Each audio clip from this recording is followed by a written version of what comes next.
Hey guys, Keep on Rockin' 404 here. I've never actually made a positive countdown on this channel, and I think it's time to do that. And since the last video I made is just begging to be followed up, I figured this is the perfect topic to do one for. This list is chosen on the basis of a mixture of both the episodes that are my personal favorites and the ones that I perceive to be critically good. So, how can I make a positive list funny, you may ask? Well, the answer to that is easy. It's...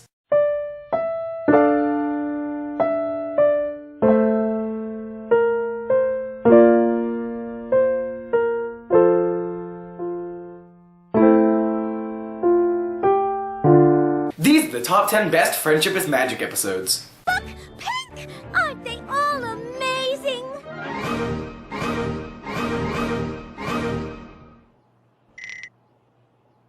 Whoa. Heartwarming stories. Don't you just love them? I mean, fuck that shit, I ain't no pussy! Let's be real here. Stories that are only meant to make you feel good can be two things. Overly emotional, sappy bullshit, or actually legitimately enjoyable. Lucky for us, A Friend Indeed is definitely the latter. This episode just makes me happy, and honestly for me, that's enough to thoroughly enjoy it. Besides that, there are some really good elements at play here. For example, Cranky Doodle Donkey's... Wait, really? Fucking really? Cranky Doodle Donkey? Whatever. His backstory is actually understandable, and gives him a good reason to be, well, cranky. And my god, the Smile song is amazing. Look, I'm aware that it's nothing special lyrically, but it evokes so much emotion in me, and I honestly don't know why. Am I going soft? I think I'm going soft.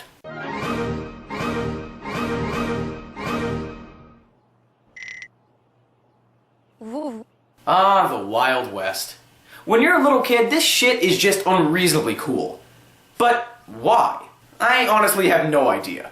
But goddamn, it's still awesome. Over a Barrel represents this very well, I think. Yeah, it's got some dumb moments here and there, but this episode just feels like an adventure. And yeah, this story's been done so many times by now. You know, X group invades Y group's territory and they have a conflict. Seen it before, but I still find it very enjoyable. Not to mention, the jokes in Over a Barrel are really funny. Probably because the writer, Dave Polsky, once wrote for South Park.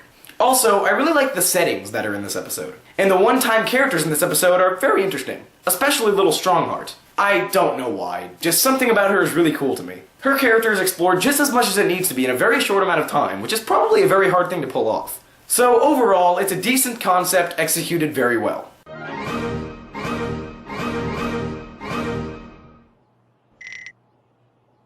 Whoa. Don't you just hate it when you're driving in your car, when suddenly you hit 88 miles per hour and you go back in time? Me too. But regardless of how much of a pain it is, time travel's always been a very interesting concept, and has made for some really cool storylines. It's About Time is no exception. The basic plot is that Twilight meets her future self, but she has so many questions that future Twilight isn't even able to tell her the warning that she wanted to get out to her. So Twilight spends the rest of the episode getting everyone to prepare for what could go wrong. I'm not gonna lie, the twist at the end is extremely predictable, but that doesn't really bother me very much because it's a really good twist. And there are enough jokes in this episode to keep me interested. Speaking of which, some of the best jokes in this show come from this episode. Any pony else want to panic with me? No? They still get a laugh out of me. Plus, everyone is characterized perfectly here. Everyone has used their fullest potential without seeming forced. Basically, everything that needed to be pulled off in this episode was pulled off.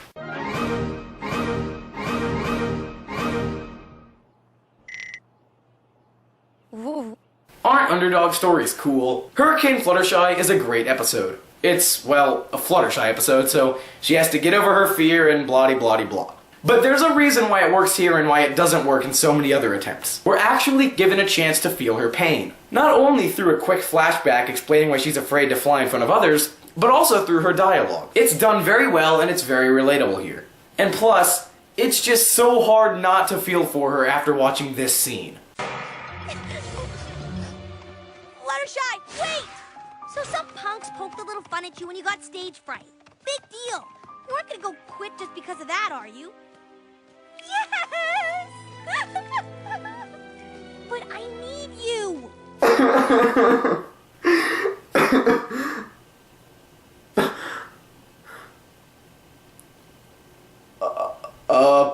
Monster trucks. The animation is on its A-game here as well.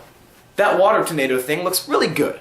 Story-wise, it's nothing special or original. But as far as its execution, it's pulled off very well. But really, I just put it on here because it's goddamn awesome. All we need are some pointless explosions and we've got ourselves a summer blockbuster. Or maybe I'm just overhyping it.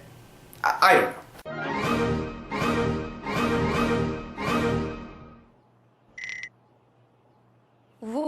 Now, this next one is an episode that I respect more than I actually like. Now, don't get me wrong, I like it. It's certainly one of my favorite episodes, and I put it on here for a reason. But I really have to respect Suited for Success for taking the stupidest, most marketable idea in little girls' television and not only making it watchable, but making it really fucking good. This episode is just about Rarity making dresses for her friends. Now, I know how that sounds, but hear me out here. The writing is extremely engaging and interesting. And for that matter, the subject is very relatable for anyone who runs a business. Rarity's friends pretty much encompass all the different types of annoying customers. Watching her deal with this in the first half of the episode is very enjoyable. Also, the song has some of the best production quality I've ever heard in a TV cartoon. I mean, it's really good, and it's placed in the episode the way a song should be, to progress the story. Not just to annoy the fuck out of you like in Philly Vanilli. But let's forget about that. This is a really good episode.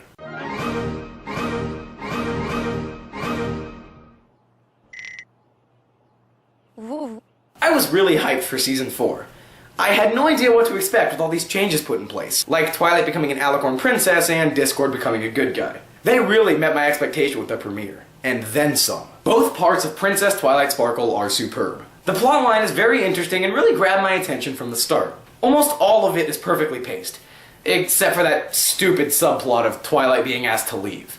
Seriously, that lasted for like 3 minutes at most. Also, my god, the animation here is amazing. I certainly noticed an improvement in that department right off the bat. And that's saying a lot, because the animation of this show was already excellent. So it really blew me away. The first part contains some excellent build-up, and really sets up the story. Wait a minute. Yep. Nope. Yep. Nope. Oh no. We ain't never seen this kind of trouble with weeds before. Oh no. Fine. But I don't do windows.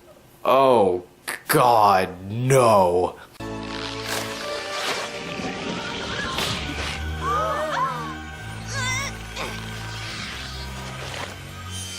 Oh my god, writers, you're practically asking for this shit!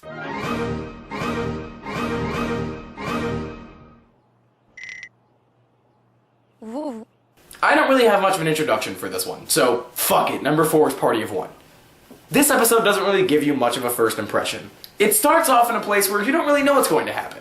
I mean, you think you do, but my god does this episode take a turn. So a lot of the episode is just building up to the M. Night Shyamalan Ding Dong twist to come. And no, I cannot do a countdown without that joke just standing in front of me and asking to be made. When Pinkie starts to think that her friends don't like her and her parties, she confronts Spike about it in one of the funniest scenes in this entire show. So what happens next?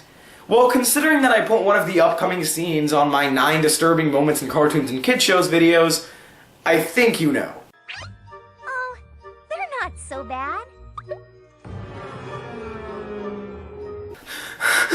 Mommy, I'm scared. This is my favorite scene in the whole show. Hands down. Or should I say, hooves down. Hell, the rest of the episode could be total garbage and I'd still put this one on this spot for that one scene. Thankfully though, the rest of the episode is actually very good. Though, admittedly, the twist is pretty predictable, but in context of this episode, anything goes.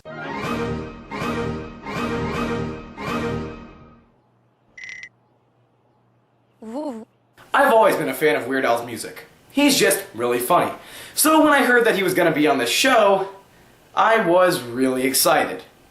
Though, honestly, I thought the rumor was complete bullshit. God, am I lucky that it wasn't. Pinkie Pride quickly became one of my favorite episodes. And there are many reasons for that. For one thing, this episode pulled off a musical very well. Unlike Magical Mystery Cure, which thought that putting a song in like every 10 seconds wouldn't get annoying and would serve the story well. Now this episode puts songs exactly where they need to be.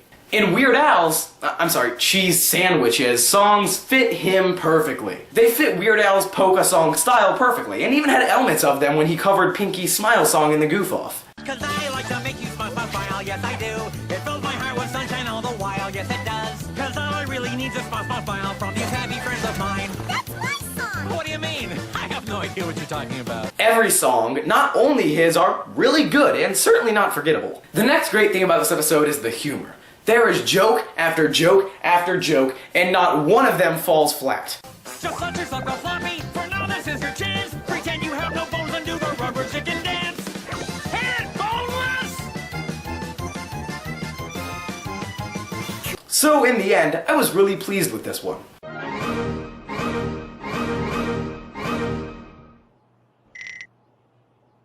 Whoa. Now, I've never seen this one placed this high on anyone else's list, so hear me out here. Wonderbolt Academy is fucking awesome. If we exclude morals, this is the most matured episode I have seen of this show so far. I know that it's just one huge homage to Top Gun, but it still feels fresh and new. The confrontation scenes between Rainbow Dash and Spitfire are actually very intense and very believable. The scene where Rainbow Dash almost gives up her entire life goal to do what she feels is right is very emotional. Also, I like the way that Lightning Dust's character plays off of Rainbow Dash's. At the start, it seems like they're the same. They're both boastful and athletic. However, I really like the scene where Rainbow Dash first realizes that she'll have to risk her entire life goal of becoming a professional flyer to get off of Lightning Dust's team. This is because Lightning Dust is pretty much being a fucking bitch to everybody, and they were both being rewarded for it. That's a very powerful moment. One of the cool things about this episode is that when I watch it, I feel like I'm watching a movie. Actually, speaking of that...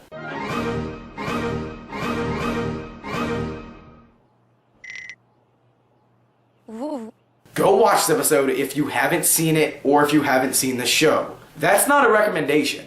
That's a fucking command. Both parts of A Canterlot Wedding are flat out fucking amazing. When I was first going through and watching all these episodes for the first time, I got to the season 2 finale. And judging by the way it started, I wasn't really expecting much. Part 1 is enjoyable. It's good. And it introduces the story very well. But by the time that to be continued card flashed up on screen, I was fucking pumped.